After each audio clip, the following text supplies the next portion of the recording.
hati yang penuh dengan kerinduan. Kita mau memuji dan menyembah Dia. Kami bersyukur Bapa Surgawi buat pagi yang indah yang Tuhan sediakan bagi setiap kami umat-Mu, di mana kami boleh bersama-sama datang dalam rumah Tuhan. Kami datang dengan satu tujuan, untuk kami memuji dan menyembah Tuhan. Sucikan, kuduskan, layakkan setiap kami. Biarlah pagi hari ini kami boleh memberi hidup kami, pujian kami, penyembahan kami yang terbaik hanya bagi nama Yesus. Terima kasih Tuhan, terima kasih Engkau urapi setiap kami Tuhan. Biarlah Roh Kudus akan bekerja di tempat ini, sehingga kami boleh menerima lawatan Tuhan. Kami percaya Tuhan Engkau hadir di tempat ini. Terima kasih Yesus, terima kasih. Inilah pujian kami Tuhan, inilah penyembahan kami Yesus. Kami rindu Tuhan untuk kami menyenangkan hati-Mu lewat pujian dan penyembahan kami pagi hari ini. Terima kasih Tuhan, terima kasih Mami Bapak Ibu. Mari satukan hati kita mau menyembah Tuhan. Haleluya. Yesus, kami bersyukur buat kasih setia-Mu. Kami bersyukur Tuhan buat kebaikan-Mu. Sungguh Engkau Tuhan yang layak ditinggikan. Haleluya. Haleluya. Haleluya.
pujian dan syukur kita hanya bagi nama Yesus. Haleluya.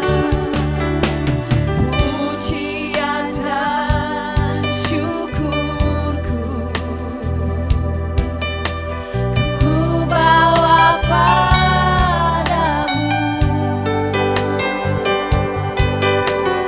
dengan rendah hati ku persembahkan.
bersyukur buat kesempatan yang indah pagi hari ini, di mana kami boleh bersekutu dengan Engkau.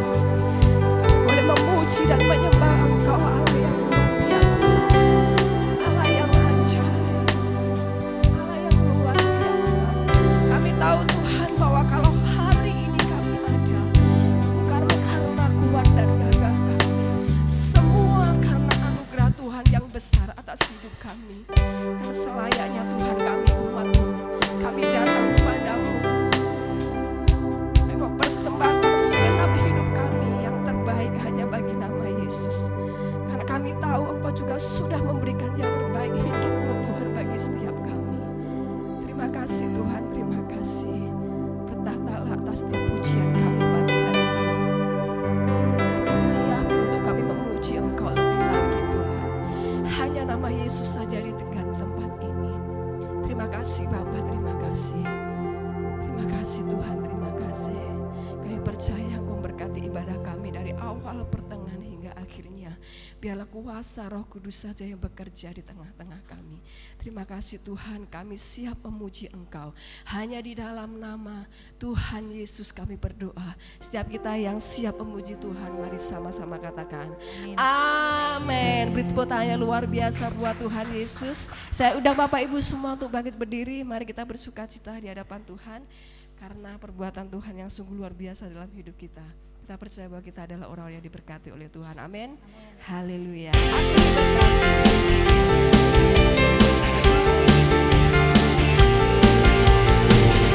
Mari bersuka cita karena Kau sungguh baik dengan kita. Kasih setiamu nyata bagiku, hikmat kebajikan tersedia bagiku. Sebab alasanmu limpahkan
Ya, kita semua mau diberkati oleh Tuhan ya, untuk siapkan hidup kita.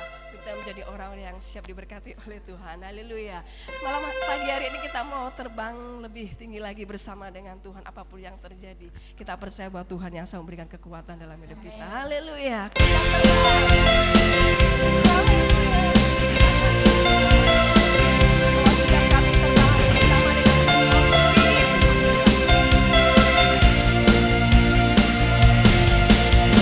Firman-Mu Tuhan, berita bagi kakiku. Janji-Mu, terang bagi jalan-jalanku. Kebenaran-Mu menuntunku setiap hari.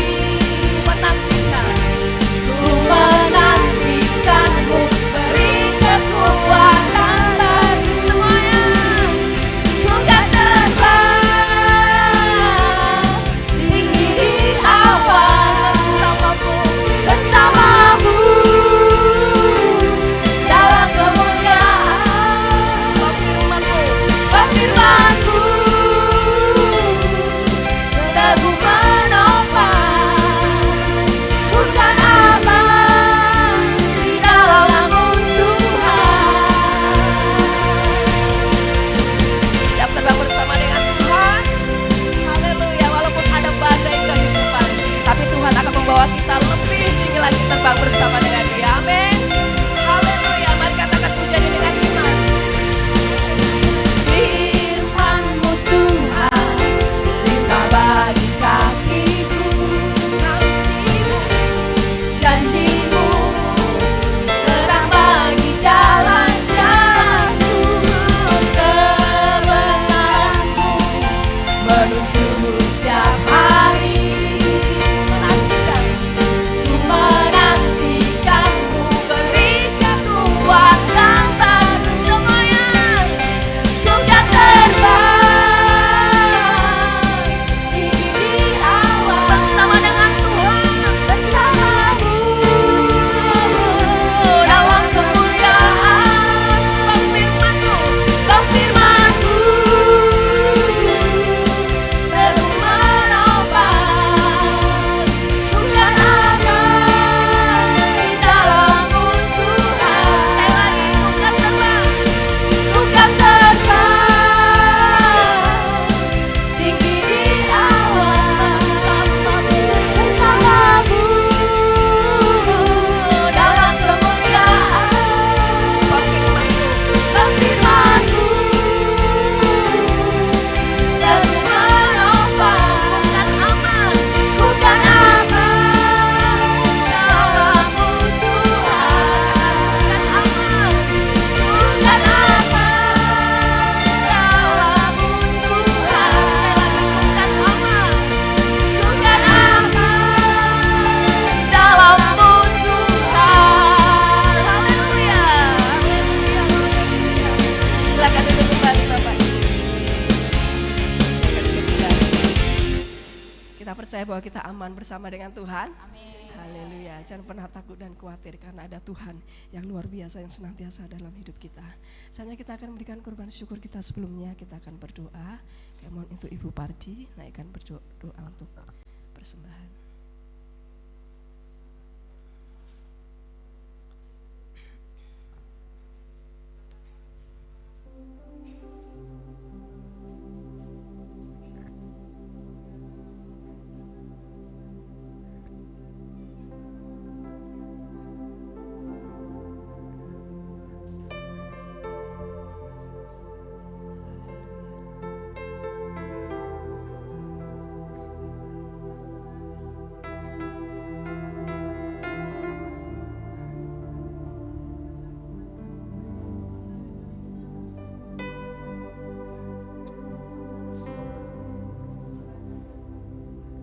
Haleluya. Terima kasih Yesus.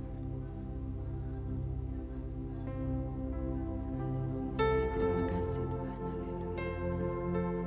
Haleluya.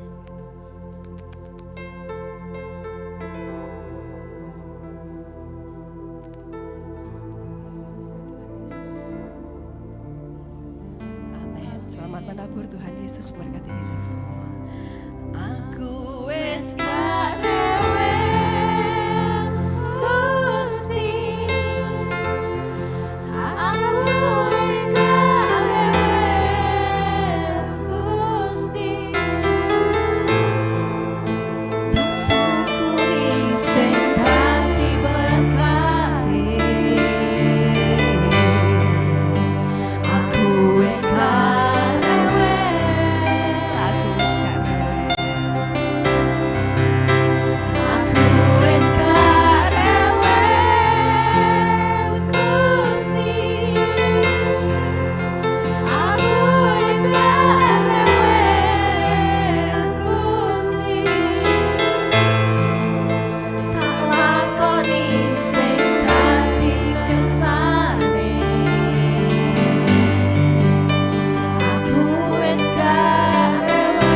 selalu bersyukur untuk segala berkat yang Tuhan berikan bagi setiap kami. Tuhan, kami percaya bahwa Engkau Allah yang sanggup menyediakan segala yang kami perlukan. Bahkan apa yang tidak pernah kami lihat, apa yang tidak pernah kami dengar, apa yang tidak pernah timbul dalam hati kami, semuanya Tuhan sediakan bagi setiap kami orang-orang yang mengasihi Tuhan.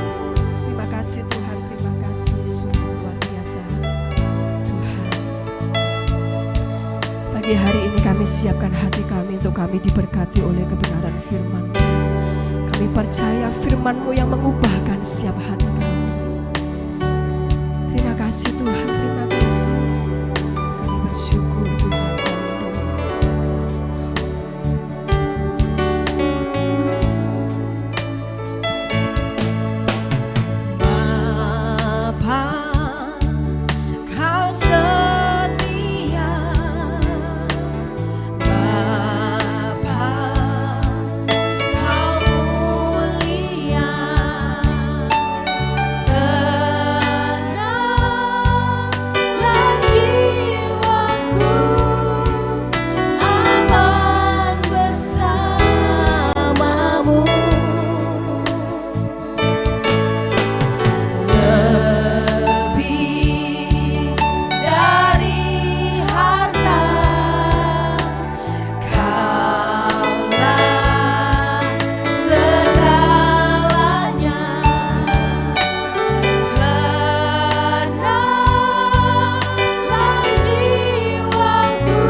Ibu John Edi akan naikkan doa, sebentar kita akan mendengarkan firman Tuhan.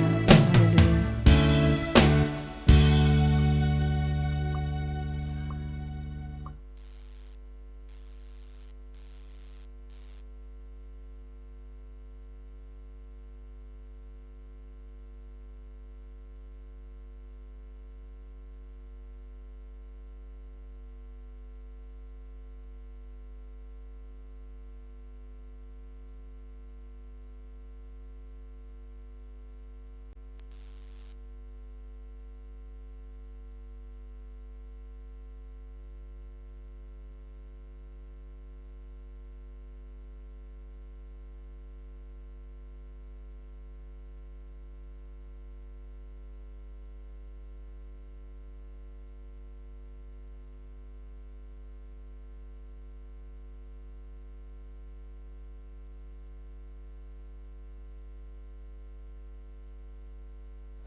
Amin. Silakan duduk Bapak Ibu Saudaraku. Shalom.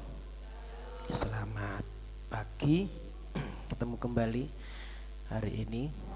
Ya, meskipun agak mendadak saya ditunjuk untuk menyampaikan firman Tuhan. Ya, Bu Parti, Bu Daryono tahu ya. Saya tapi tidak mengapa, baik tidak baik firman Tuhan harus disampaikan. Amin. Bapak Saudaraku siap menerima firman Tuhan? Ya, lambaikan tangan yang siap menerima firman Tuhan. Ya, kita pasti diberkati dengan firman Tuhan. Ya, saya masih terus melanjutkan khotbahnya Tuhan Yesus karena ini harus selesai Bapak Ibu ya. 8 khotbah ya, 8 bagian dari khotbah Tuhan Yesus ini harus kita selesaikan. Hari ini kita sampai di berbahagialah orang yang murah hati. Ya, ayat yang ke-7. Bapak Ibu Saudaraku, apa yang disampaikan Tuhan Yesus 8 ucapan bahagia ini adalah satu gaya hidup untuk kita anak-anak Tuhan. Dan saya menggambarkan 3 bagian yang pertama itu adalah seperti akar. Ya, yang Tuhan sampaikan ya 3 bagian yang pertama itu adalah akarnya. Ibarat pohon yang Tuhan sampaikan ini adalah pondasinya, adalah dasarnya. Berbahagialah orang yang miskin di hadapan Allah. Itu akar. Orang yang bertobat itu yang bertobat sejati ya. Pertobatan sejati harus disertai satu kehidupan yang miskin di hadapan Tuhan. Artinya apa? Bahwa kita ini hanya butuh belas kasihan Tuhan. Tanpa Tuhan tidak bisa apa-apa. Kemudian harus menyesali kehidupannya yang lama, berduka cita ya akan dosa-dosanya, menyesali dosa-dosanya, sadar bahwa hidup kita ini perlu Tuhan, sadar bahwa hidup kita ini banyak kelemahan, banyak dosa, maka kita berduka cita karena dosa-dosa itu. Kemudian setelah itu kita harus menjadi orang yang dikendalikan Tuhan. Amin. Hidup kita harus dikendalikan Tuhan, menjadi orang yang lemah lembut. Meskipun kita punya kuasa, meskipun kita punya kekuatan untuk melakukan sesuatu yang jahat, tetapi kalau hidup kita itu dikuasai Tuhan, kita menjadi orang lemah lembut. Maka firman Tuhan berkata, hidupku ini bukan aku lagi, tetapi Yesus yang di dalamku. Ya, karena Kristus yang mengendalikan semua hidup kita, maka kita jadi orang yang lemah lembut. Nah, ini dasarnya. Ini harus kuat Bapak Ibu.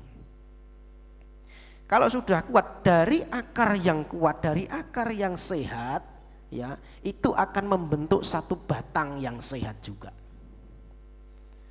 Kalau akarnya sudah baik, miskin di hadapan Allah, berduka cita dan lemah lembut, maka hidup kita akan dibentuk menjadi satu pribadi yang terus lapar dan haus akan Tuhan. Amin. Terus rindu sama Tuhan, kangen sama Tuhan,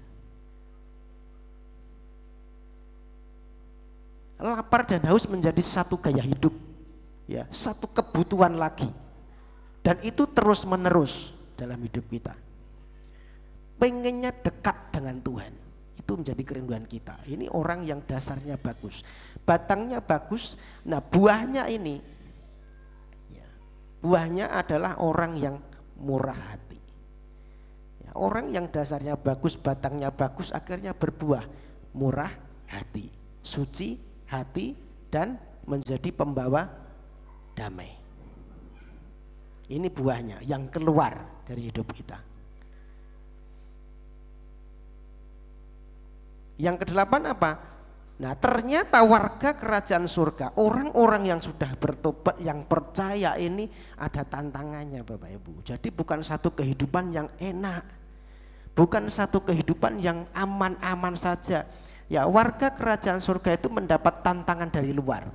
Ini apa? Bicara aniaya, dicela, difitnah.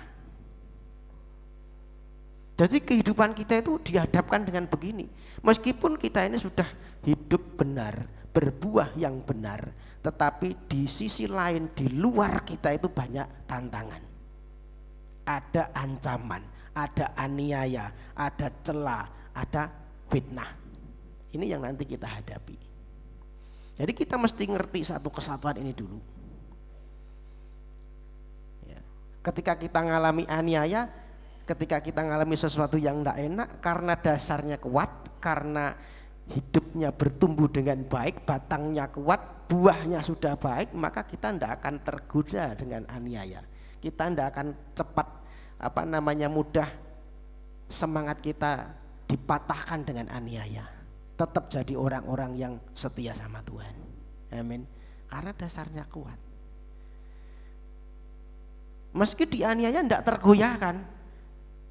Meski ada fitnah, meski ada celah di situ, ya kita tidak tergoyahkan karena akarnya kuat, batangnya kuat. Kita bertumbuh sudah kuat di dalam Tuhan. Ya maka gaya hidup kerajaan surga ini harus kita miliki. Amin. Hari ini kita belajar ucapan bahagia yang kelima. Ya, berbahagialah orang yang, minta tolong dibacakan. Matius pasal 5 ayat yang ke-7.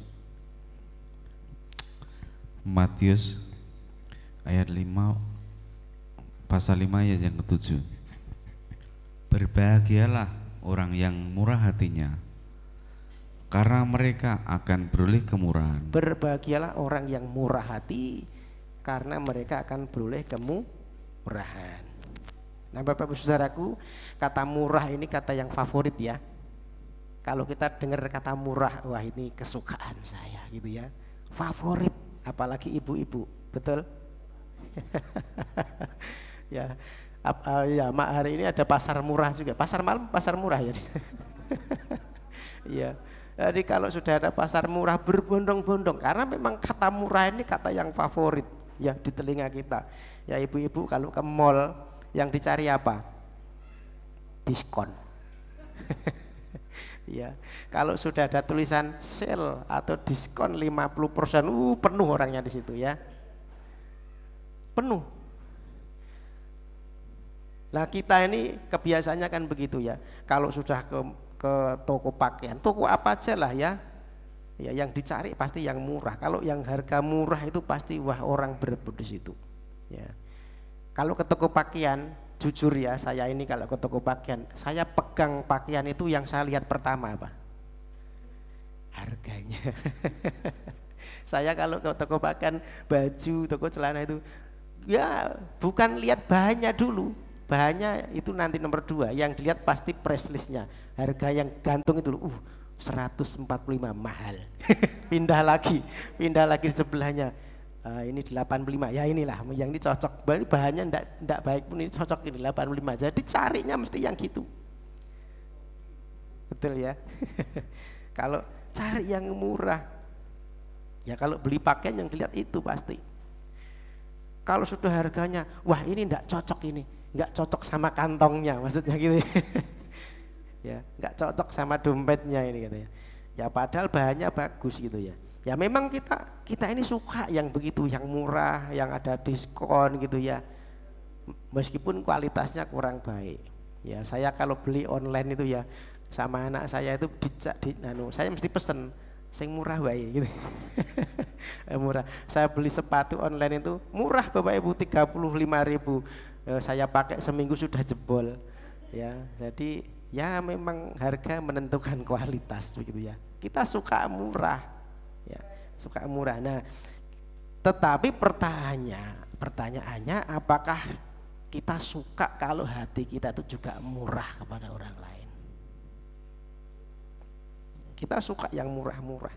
Nah, apakah hati kita itu juga suka kalau hati kita itu murah buat orang lain? Nah, kita mau belajar apa sih murah hati di sini? Ya. Apa murah hati yang Tuhan tulis di sini? Jadi Bapak Saudaraku, orang biasanya menafsirkan, atau kita lah ya, kita familiar murah hati, kita suka tafsirkan murah hati itu orang kalau suka memberi. Betul ya? Murah hati kalau orang suka memberi itu murah hati Pak. Kalau ada pengamen dikasih ya, kalau ada orang minta langsung kasih gitu. Itu orang murah hati ya. Enggak salah. Memang ini bagian dari murah hati gitu ya. Tetapi bukan semata-mata orang yang murah itu tuh orang yang suka memberi. Bukan cuma itu. Nah, kita belajar ya, kalau bahasa aslinya itu eleimon. Ya, orang-orang enggak usah dihafal. Karena kenapa saya mesti menampilkan bahasa aslinya?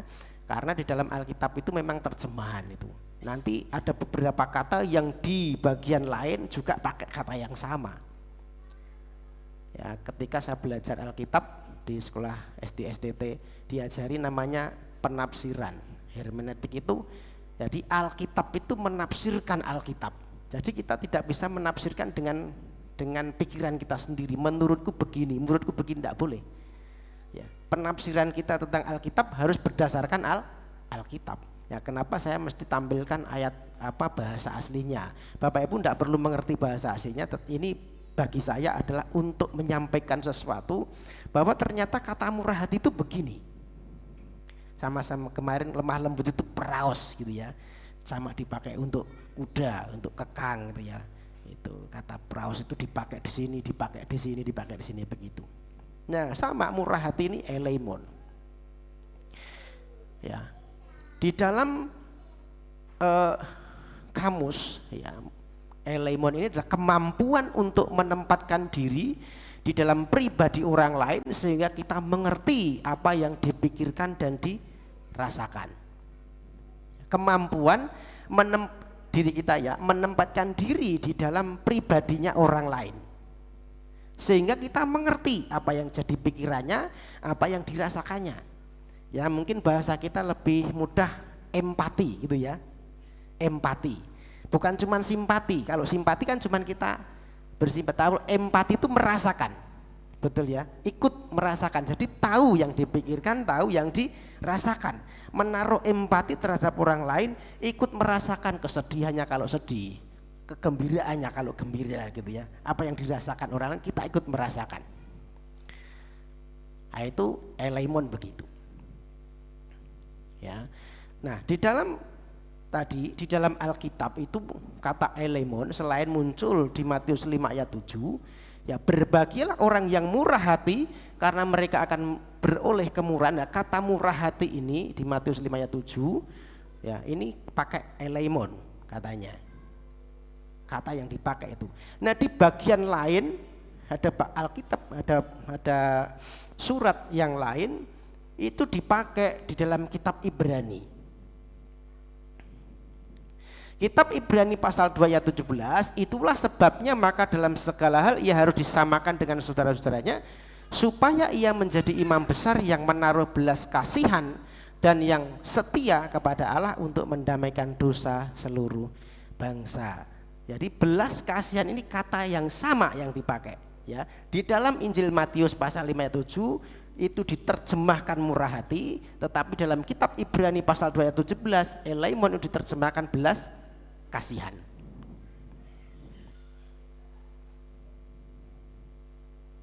Ya, jadi murah hati ini dipakai ketika Tuhan Yesus menyatakan diri sebagai imam besar dan dia menaruh belas kasihan demi apa? Demi mendamaikan dosa. Ya maka saya lebih suka menafsirkan murah hati ini adalah orang yang penuh belas kasihan. Amin. Orang yang murah hati ini orang yang penuh belas kasihan, sama seperti Kristus. Ketika dia menempatkan diri sebagai imam besar, dia berbelas kasihan kepada umat yang berdosa. Ya.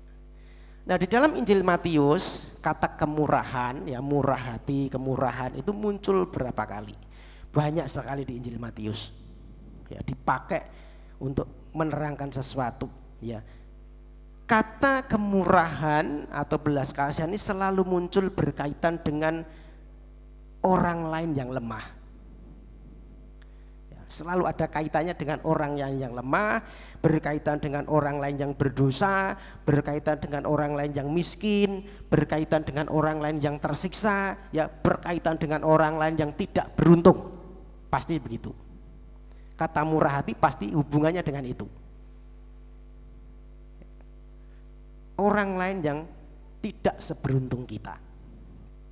Ya, salah satu contoh ini dipakai ketika Tuhan Yesus ya memberikan satu perkataan dalam Matius pasal yang ke-9 ayat yang ke-13. Karena ini banyak ayat Bapak Ibu Saudara, saya langsung bacakan. Banyak ayat hari ini kita yang harus kita baca karena sebagai perbandingan. Matius 9:13. Jadi pergilah dan pelajari arti firman ini, yang kukehendaki ialah belas kasihan dan bukan persembahan, karena aku datang bukan untuk memanggil orang benar melainkan orang yang berdosa. Ingat ya. Jadi kata belas kasihan pasti berhubungan dengan satu kelemahan, dosa disebutkan sini ya. Sesuatu yang kurang beruntung, yang tidak baik begitu. Ya, ketika Tuhan Yesus bicara tentang belas kasihan, maka diterangkan belas kasihannya itu apa? Belas kasihannya adalah Tuhan datang memanggil orang berdosa, mencari orang yang berdosa. Nah, gitu ya. Jadi diterangkan belas kasihan adalah Tuhan itu datang untuk mencari orang yang berdosa. Jadi kata belas kasihan pasti hubungannya dengan itu, ya, dengan orang lain yang kurang beruntung, dengan berdosa, dengan orang yang miskin, orang yang kekurangan begitu. Ya, kata kemurahan. Tuhan Yesus seringkali mengkritik orang-orang Farisi, ya ahli-ahli Taurat, ya dia yang suka ibadah, tahu firman, tetapi justru seringkali tidak punya belas kasihan. Kalau kita belajar ya, seringkali pasti Tuhan itu ketika bicara arahnya ke situ. Dia kritik ahli-ahli Taurat, orang-orang Farisi. Ibadah tetapi tidak punya belas kasihan. Bahkan Tuhan menegur, kalau kamu punya belas kasihan, kalau kamu punya kemurahan, kamu itu tidak akan menghukum orang yang bersalah, gitu ya. Contohnya Matius 12:7 ya. Jika kamu mengerti maksud firman ini, yang kuhendaki ialah belas kasihan dan bukan persembahan, tentu kamu tidak menghukum orang yang tidak bersalah, ya. Jadi ini konteksnya ketika hari Sabat. Ya firman, ketika hari Sabat Tuhan Yesus dalam satu perjalanan, kemudian murid-muridnya Yesus itu lapar. Ya dia lapar, ya. Nah, mungkin belum sarapan, mungkin begitu ya. Nah di situ ternyata dia lewat ada kebun gandum, ya kebun gandum. Ya ada kebun gandum. Jadi ketika dia lapar, akhirnya murid-murid ini petik bulir-bulir gandum untuk dimakan. Ya jadi bukan nyuri ya, budaya di Timur Tengah. Kalau dia lewat, ya dia lapar, ya ada buah, dia petik, dia makan, itu bukan nyuri. Itu sah secara hukum gitu ya, bukan nyuri ya. Maka di Malang itu juga ada ya, di kebun apel itu ya, boleh makan tapi tidak boleh dibawa pulang kan gitu ya. Kalau dimakan di situ boleh kan gitu ya. Jadi itu bukan nyuri, silakan makan sepuasnya semaunya, tetapi jangan dibawa pulang. Nah sama hukumnya begitu di Israel begitu ya. Ketika dia lapar, ada kebunnya orang mungkin ya, dia lapar, dia petik makan di situ, itu tidak berdosa, bukan satu kesalahan. Ya, tetapi ini terjadi ketika hari Sabat. Nah, hari Sabat, kemudian orang-orang Farisi ini mulai menghakimi. Ya, lihat Tuhan Yesus, lihat Yesus, murid-muridmu, ya itu melanggar ketentuan hari Sabat. Kenapa pada hari Sabat murid-muridmu malah metik bulir gandum dan dimakan, tidak menghormati hari Sabat begitu ya. Nah itu sebenarnya bukan satu kesalahan, tetapi dicari-cari kesalahannya. Ini orang Farisi, orang Saduki, suka cari-cari kesalahan. Ya, kemudian Tuhan Yesus menerangkan, hai kamu apa tidak pernah dengar Daud itu ketika dia dulu pergi berperang, lapar, dia juga makan roti persembahan di bait Allah, itu tidak dianggap bersalah gitu loh. Bahkan imam-imam itu meskipun hari Sabat dia bakar namanya korban Sabat, dia juga makan, itu tidak bersalah gitu loh. Jadi Tuhan menerangkan begitu. Kenapa kamu cari-cari alasan untuk menghukum orang yang tidak bersalah? Ini Tuhan tegur begitu ya. Ya. Ahli Taurat, orang-orang Farisi ini suka ibadah. Ketentuan syariat agamanya itu dilakukan semua Bapak Ibu Saudaraku, tetapi tidak ada belas kasihan, tidak ada kemurahan, sukanya cari alasan. Yang tidak bersalah aja dicari-cari alasan, apalagi kalau jelas-jelas bersalah kan gitu ya. Maka ketika kedapatan orang berzina, ya ahli Taurat orang Farisi apa? Biarlah ini dilempari dengan batu sampai mati gitu ya. Nah, gitu. Apalagi jelas ini salah. Dihadapkan pada Tuhan Yesus, kemudian Tuhan Yesus berkata apa? Barang siapa yang tidak pernah berbuat dosa, silakan lempar yang pertama kali.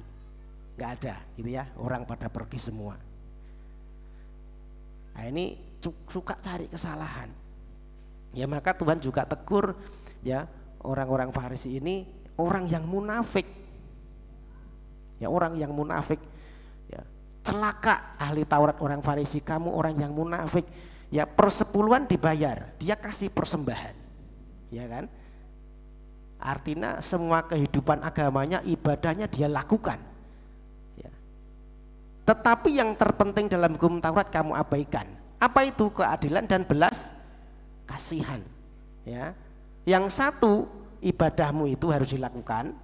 Kamu persembahan, kamu ibadah, kamu berpuasa dan sebagainya. Tetapi yang lain apa? Keadilan dan belas kasihan ini harus juga jangan diabaikan gitu loh. Jadi murah hati ini adalah satu belas kasihan kepada orang-orang yang tidak seberuntung kita. Ya kalau orang itu pun salah, ya jangan menghakimi berlebihan gitu ya. Kalau kita menunjukkan kebenaran harus, yang benar begini, itu harus ya, karena kebenaran harus ditunjukkan. Tetapi jangan sampai kita memberikan satu penghakiman yang berlebihan tanpa mau tahu, gitu ya, tanpa mau tahu. Nah ini orang tidak punya belas kasihan. Kalau kita sudah menghakimi tanpa mau tahu, ini tidak punya belas kasihan. Nah celakanya, nah kita kadang-kadang suka begitu, suka menghakimi. Padahal ya penghakiman itu ketika kita menghakimi orang lain itu juga ditunjukkan kepada kita sendiri loh. Ya.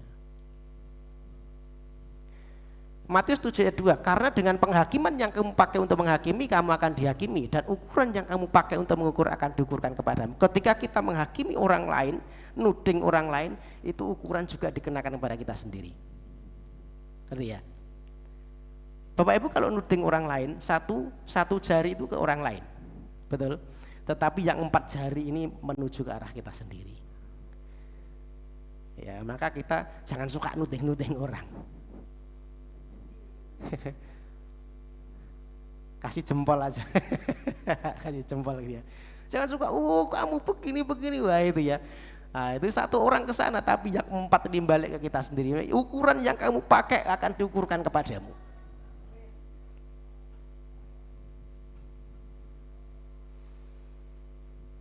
Kita kan suka gampang sekali mengingat satu kesalahan, ya, apalagi kesalahannya orang lain, betul ya. Kesalahannya orang salah itu sampai mati Pak eleng terus gitu.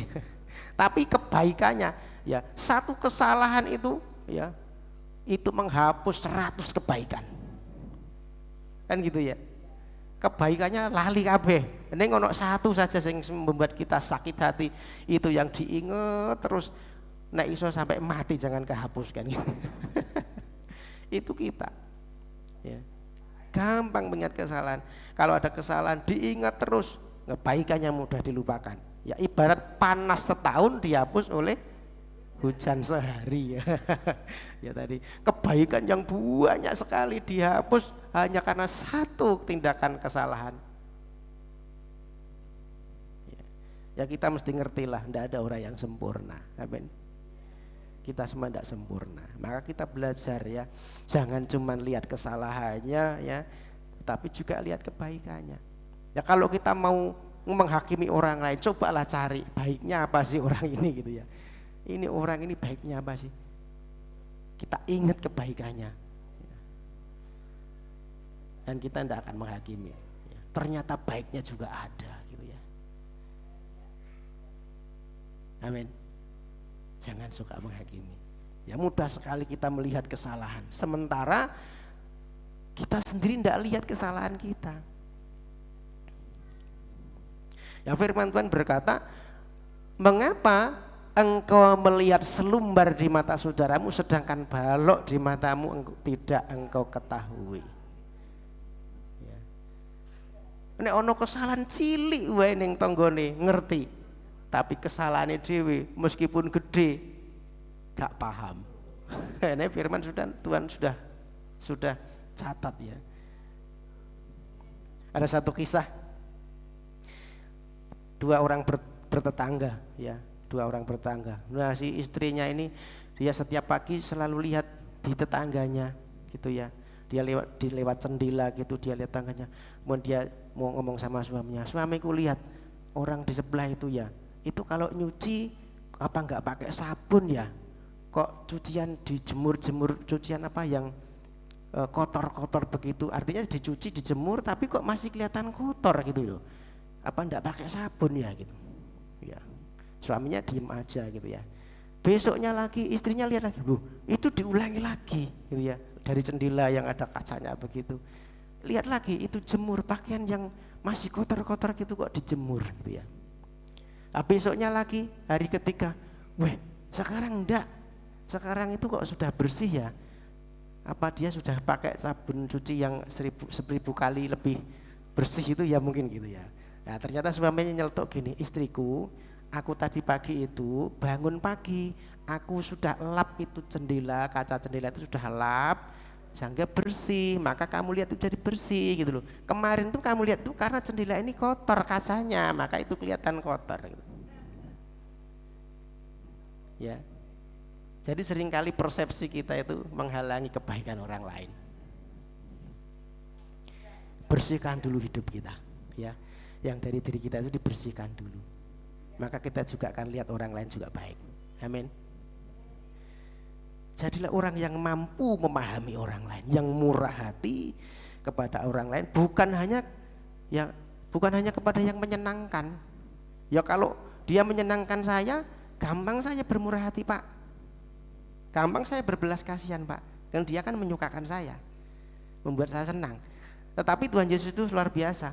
Bukan cuma kasihilah sesamamu, tetapi Tuhan Yesus melangkah lagi, kasihilah musuhmu. Nah ini loh, bukan standarnya dunia. Kalau cuma yang mengasihi saya, mengasihi orang, bermurah hati kepada orang yang baik kepada saya, itu standar dunia. Semua orang bisa, betul.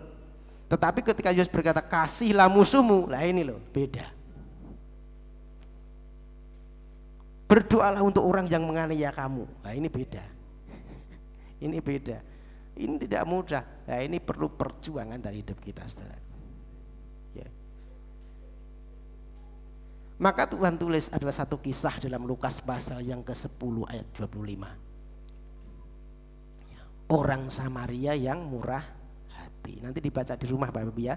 Ini waktunya singkat, jadi dicatat aja. Ya kalau mungkin tidak sempat nyatet, Bapak Ibu boleh pengen dengerin khotbah-khotbah di sini setiap minggu, Bapak Ibu bisa di YouTube-nya ya, di YouTube-nya diulang lagi khotbahnya, itu ada semua ya. Jadi khotbah hari Minggu kemarin apa ya, itu bisa di setel di situ ya, di YouTube-nya. Ya. Tuhan memberikan satu gambaran orang yang murah hati, orang Samaria yang murah hati. Ya. Perumpamaan tentang orang Samaria, ia menaruh hati dan memberikan apa yang ada pada dirinya untuk menyelamatkan orang yang dirampok, ya, orang yang terluka, gitu ya. Singkatnya begini, ada orang yang orang Yahudi, dia turun dari Yerusalem, kemudian dirampok, kesakitan hampir mati, gitu ya. Lalu datanglah imam ini lihat, dia ndak deketin pun ndak, wah ini orang dirampok. Tetapi imam ini cuma berlalu. Imam itu apa? Orang yang ngerti firman Tuhan, pendeta lah gitu ya mungkin ya, pendeta mungkin gitu kalau sekarang.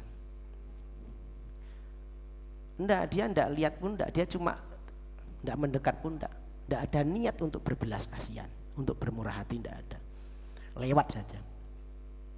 Imam ini kan terikat satu peraturan, kalau nyentuh mayat najis kan gitu ya. Kalau Taurat kan begitu, nyentuh mayat mati, jangan-jangan orang itu sudah mati. Atau mungkin dia sedang takut menyelamatkan diri, yang penting aman lah. Nanti kalau aku ini nolong orang ini jangan-jangan aku juga dirampok begitu ya. Dia pilih untuk aman. Yang kedua ada orang Lewi. Orang Lewi apa? Pelayan Tuhan, WL. WL karo singer gitu ya. Orang-orang Lewi. Ya sing mau pendetone ya pendetone berdidelok rok gitu, lewat. Nah, ini singerne karo WL teko. Datang juga.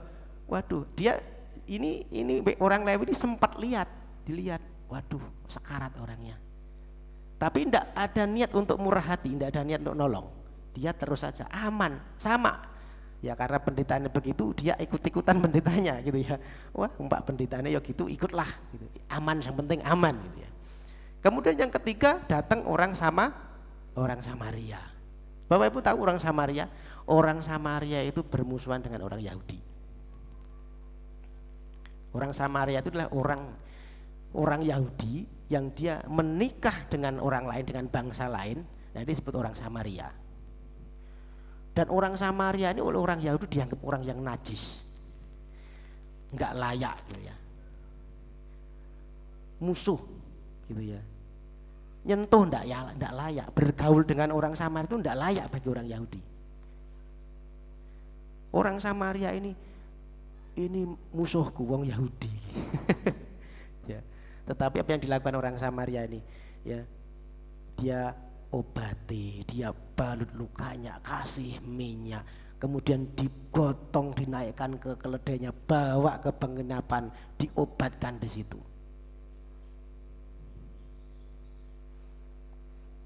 Meskipun dia musuh, ya, dia ada belas kasihan, bawa ke situ, kemudian dia pesen sama yang punya penginapan, tolong dirawat ya, ini saya kasih uang untuk biaya perawatan, kalau ada kurangnya nanti aku kembali untuk ganti.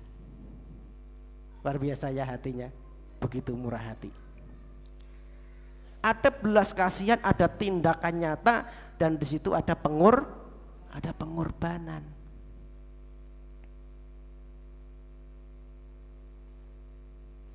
Ya kita kalau cuma rasa kasihan tidak diikuti tindakan itu sama sekali tidak berguna, Bapak Ibu. Cuma sakno yo, sakno wong kuwi, tapi ndak ada tindakan, cuma sakno. Kayak komentator, ya. Bapak Ibu Saudara kalau lihat pertandingan tahu ya, ada komentator itu ya. Atau kalau kita di Facebook, di Instagram ya, ada kolom komen ya, cuma komentar. Dalam pertandingan komentar, begini, apalagi kita kalau nonton bola, mesti ini begini, tapi tidak ikut main, cuma bisa komentar, betul ya? Nah itu sama, cuma bisa ngomong tapi tidak ada tindakan, gitu loh. Sama seperti orang komentari orang main tapi dia tidak ikut main, tidak terjun di situ, cuma pandai ngomong, pandai berkata-kata. Kasihan ya orang itu, kasihan ya hidupnya gitu loh, tapi tidak ada tindakannya ya. Nah Tuhan menuntut kita untuk sudah kasih contoh. Tuhan itu orang Samaria ini, meskipun musuh dia bertindak ya, karena iman itu harus disertai dengan perbuatan. Kita ngerti kebenaran harus disertai dengan perbuatan. Kita mengerti kasihlah musuhmu, ya kita harus bertindak. Amin. Ya, bahwa perkataan itu tanpa tindakan konkret itu hanya omong kosong gitu ya. Tidak membawa dampak apa-apa. Maka Tuhan mengajar ya, ketika kita menjadi orang yang murah hati itu ada belas kasihannya muncul, kemudian ada tindakannya muncul. Bukan hanya tindakan, tetapi juga rela, ada pengorbanan. Ya orang Samaria ini dia korban. Orang Samaria dalam perjalanan bisnis, Bapak ya, dia pedagang.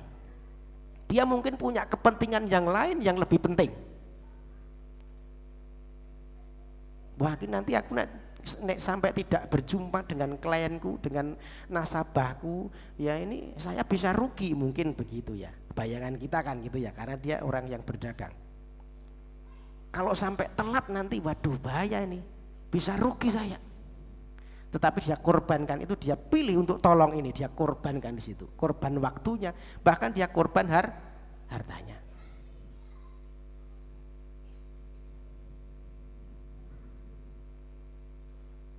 Ada pengorbanan. Jadi iman yang sejati itu tampak dari perbuatan kita, bukan cuman perkataan kita, tetapi apa yang kita kerjakan. Nah, orang Samaria ini dia bawa, dia barut luka-lukanya, dia obati, dia bawa ke pengobatan, dia titip uang di situ. Ya. Kalau nanti ada kurangnya aku akan ganti. Nah, Tuhan Yesus ini menggambarkan dirinya sebagai orang Samaria, saudaraku. Yang bisa seperti orang Samaria ini siapa? Tuhan Yesus sendiri. Dia yang mengasihi orang yang berdosa. Ada belas kasihan, maka Tuhan ketika dia jadi imam besar, dia berbelas kasihan kepada orang yang berdosa. Kemudian dia tindakan nyata, dia korbankan dirinya. Ada pengorbanan juga di situ. Nah, ini yang harus kita teladani.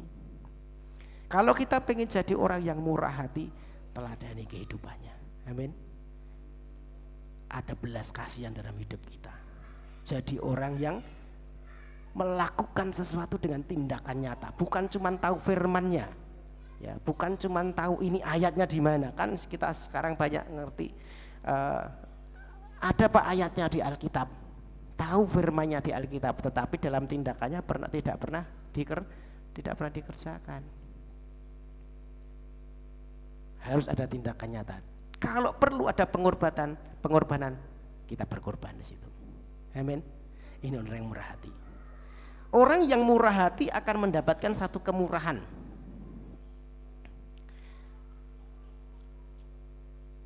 Orang yang murah hati akan mendapat satu kemurahan. Jadi saya cepat, saya tidak. Kalau dalam Matius pasal 18, 23, 35 ya. Seolah-olah ketika kita baca orang yang murah hatinya akan boleh kemurahan, seolah-olah itu sepertinya kemurahan Tuhan itu bersyarat. Sepertinya, betul? Kalau aku murah hati, nanti Tuhan juga murah hati. Kalau aku mengampuni, nanti Tuhan mengampuni. Kalau aku memberi, nanti Tuhan memberi. Kan seolah-olah begitu ya, kalau kita baca ayat tadi ya. Apakah begitu? Alkitab mencatat apa yang Tuhan beri itu tanpa syarat. Dia korbankan, dia menebus dosa itu tanpa syarat kepada kita. Lalu kan apa artinya orang murah hati mendapat kemurahan? Yesus memberikan satu gambaran di dalam Matius pasal 18, itu ditulis orang yang memberikan satu perumpamaan orang yang berhutang, saudara. Ada orang yang berhutang 1000 talenta, ya, kemudian si raja ini dia nanti dibaca sendiri di rumah ya, ini lumayan panjang, saya kasih intinya. Ada orang yang berhutang kepada raja 1000 talenta.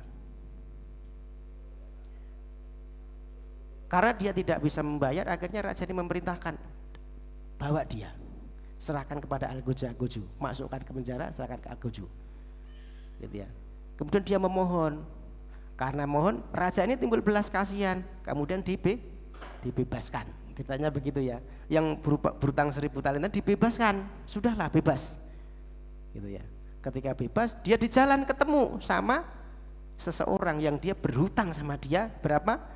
6.000 dinar. Nanti dibaca 6.000 dinar. Dia ketemu sama seorang hamba yang dia berhutang kepada ini, ya. Kemudian dia serahkan ke Algojo, dia bawa, diserahkan ke Algojo, dimasukkan ke penjara.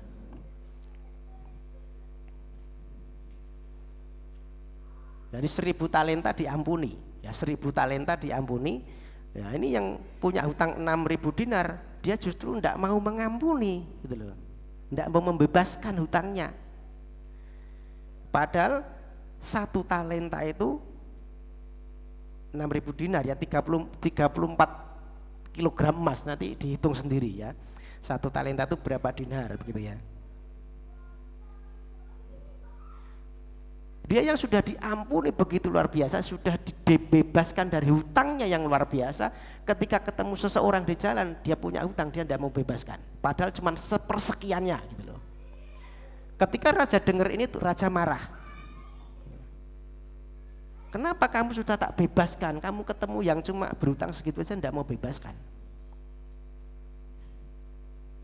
Tuhan mau bicara apa? Nah, kita yang sudah mendapat belas kasihan, mengapa kita itu tidak mau berbelas kasihan? Begitu loh.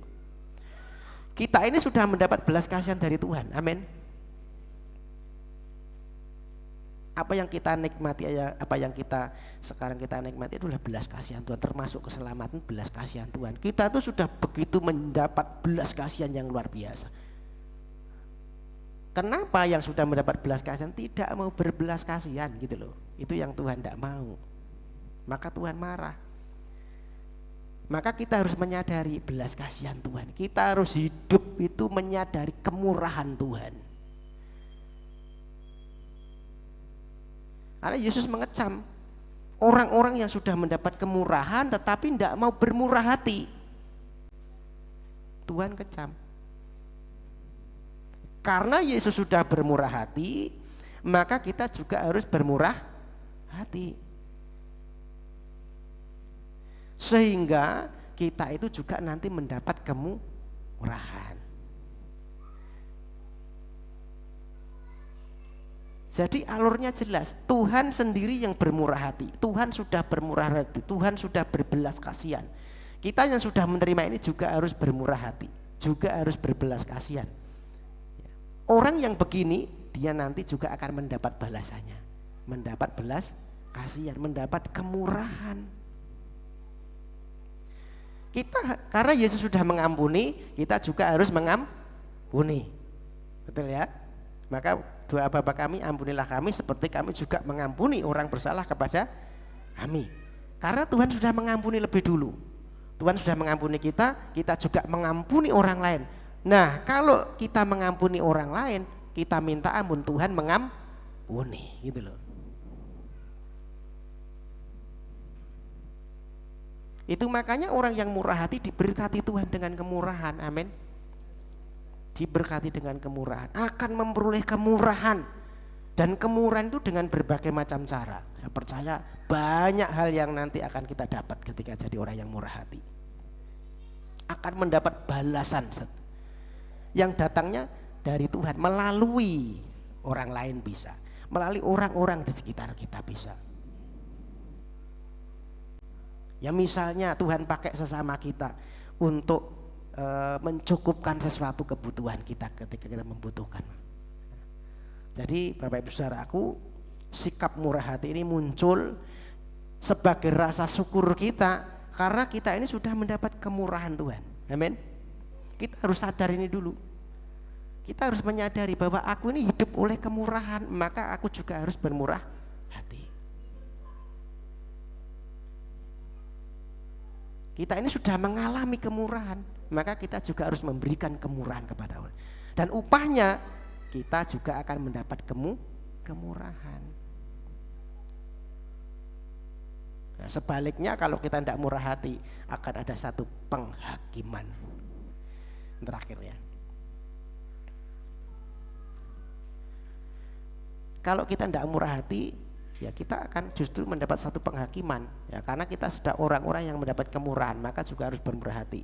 Yakobus pasal 2 ayat yang ke-13. Sebab penghakiman yang tak berbelas kasihan akan berlaku atas orang yang tidak berbelas kasihan, tetapi belas kasihan akan menang atas penghakiman. Ya. Jadi kalau kita tidak berbelas kasihan akan dihadapkan pada satu penghakiman. Nah, ini tentunya adalah penghakiman Tuhan. Kalau kita tidak murah hati, Tuhan akan menghakimi kita. Kamu itu sudah tak kasih kemurahan, kenapa tidak mau murah hati? Sama seperti raja tadi. Orang yang tidak mau murah hati tadi akhirnya dibawa, diserahkan ke Al-Qujum, masukkan ke penjara. Hidup kita yang sudah menerima kemurahan Tuhan harus juga bermurah hati. Yang sudah berbelas kasihan juga harus berbelas kasihan. Kalau tidak lakukan itu Tuhan, pada harinya nanti ketika Tuhan datang, kita akan dibawa, diserahkan ke dalam api neraka. Kamu sudah terima kemurahan, kenapa enggak bermurah hati? Ya, maka biarlah kita belajar. Kita, saya saudara bukan orang yang sempurna. Ya, saya sendiri juga belajar Bapak Ibu Saudaraku. Bukan orang yang sempurna, tetapi melalui kebenaran firman Tuhan ini biar kita semakin disempurnakan. Amin. Semakin kita mengerti apa tugas kita, apa yang harus kita kerjakan. Kita yang sudah mendapat kemurahan Tuhan, kita yang sudah diampuni Tuhan, kita yang sudah mendapat belas kasihan Tuhan, kita juga harus memberikan kepada orang lain. Amin. Dan upahnya, percaya, kita akan mendapatkan kemurahan, akan ada pertolongan Tuhan tepat pada waktunya. Ya. Jadi itu yang boleh saya sampaikan pagi hari ini, yang menjadi berkat buat kita semua. Kita akan akhiri firman Tuhan pagi hari. Kita akan nyanyikan satu pujian. Saya mohon untuk Chris bisa maju ke depan.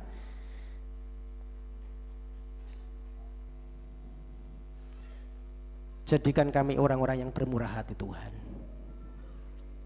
sebab Engkau terlebih dahulu bermurah hati kepada kami. Kami sadar hati kami kadang-kadang dipengaruhi oleh kedagingan kami. Biarlah Roh Kudus yang terus membajak hidup kami, mengerjakan yang baik dalam hidup kami. Kami menjadi orang-orang yang murah hati. Dan kami percaya berkat-berkat Tuhan turun atas kehidupan kami. Bahkan anugerah hidup kekal akan menjadi bagian kami ketika kami menjadi orang-orang yang berbelas kasihan, orang-orang yang murah hati. Terima kasih Tuhan, terima kasih. Kita akan naikkan satu pujian. Kemurahan-Mu lebih dari hidup. Bapak Ibu bangkit berdiri. Kemurahan-Mu lebih dari hidup. Bawa lidahku, bawa lidahku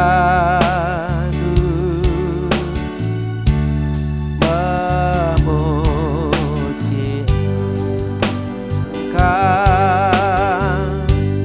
Kemurahan-Mu lebih dari hidup. Kemurahan-Mu Tuhan, kemurahan-Mu lebih dari hidup. Kemurahan-Mu, kemurahan-Mu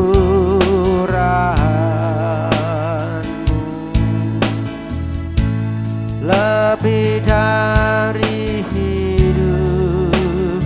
Bawa lidahku, Bapa, lidahku memuji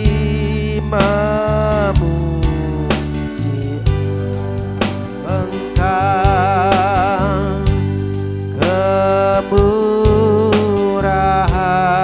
Kemurahan-Mu lebih dari hidup. Kemurahan-Mu,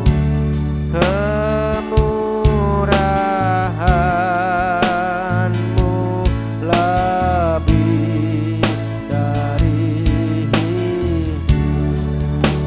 Kemurahan-Mu lebih dari hidup. Kemurahan-Mu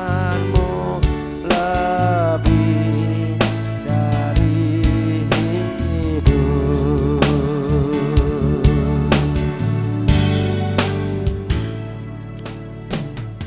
Kemurahan-Mu lebih daripada hidup Tuhan. Kemurahan-Mu memberikan hidup-Mu di kayu salib buat kami, sehingga kami memperoleh satu kehidupan. Biar kami menjadi orang-orang yang menikmati kemurahan Tuhan. yang menikmati belas kasihan Tuhan, dan kami menyadari atas belas kasihan-Mu ini Tuhan, sehingga kami juga mampu bermurah hati kepada yang lain. Kami mampu bermurah hati kepada orang-orang di sekeliling kami, kepada sesama kami, bahkan kepada orang-orang yang membenci kami. Mampukan kami Tuhan.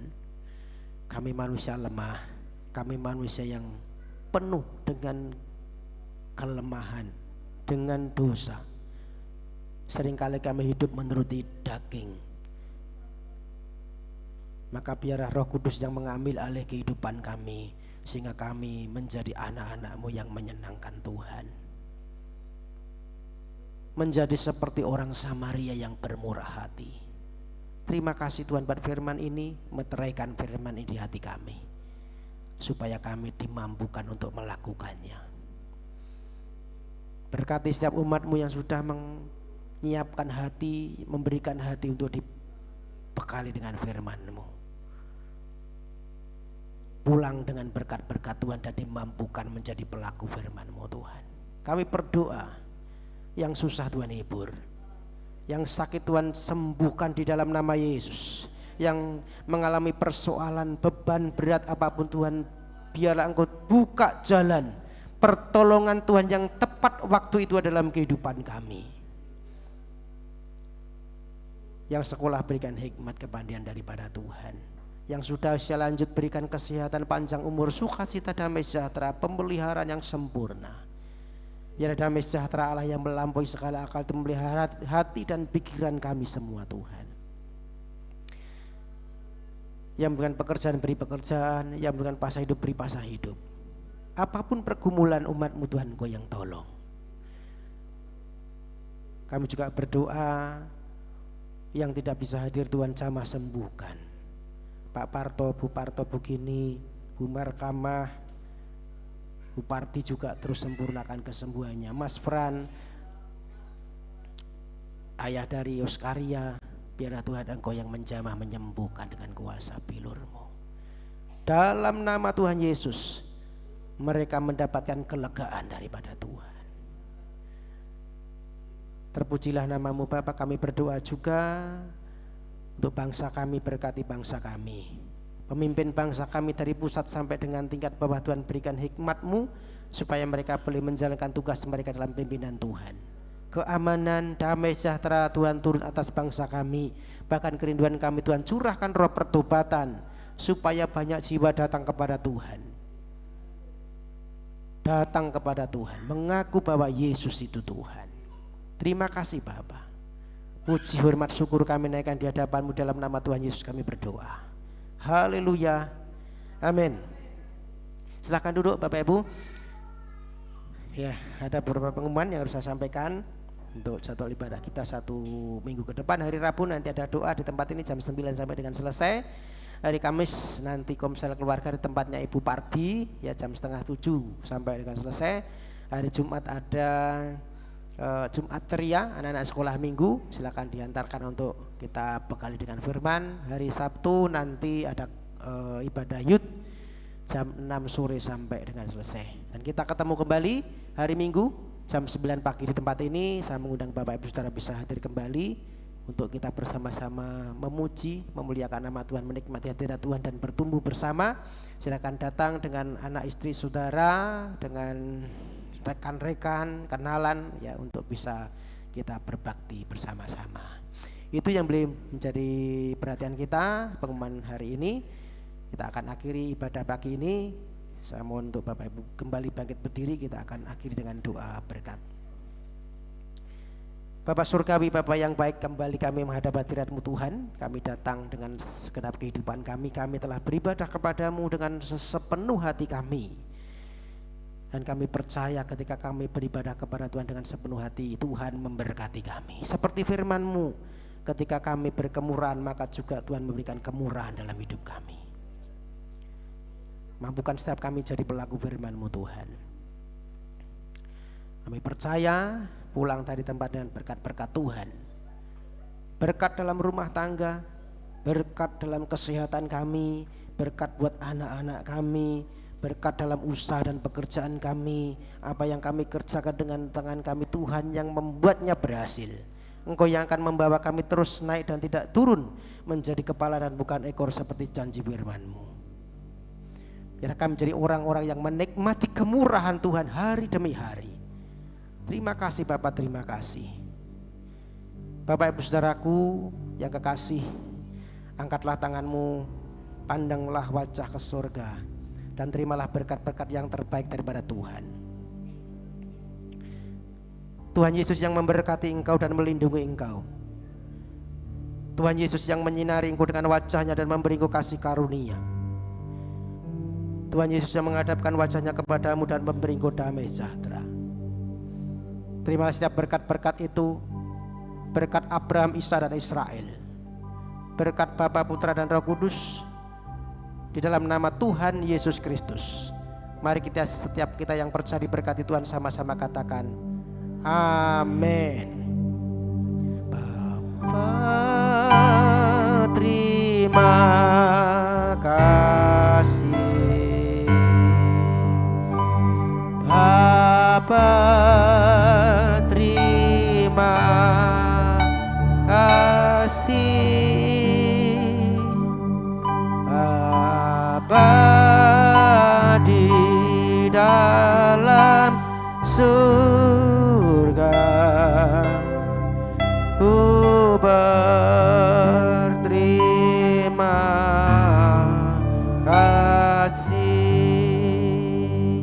Amin. Selamat pulang, Tuhan Yesus memberkati.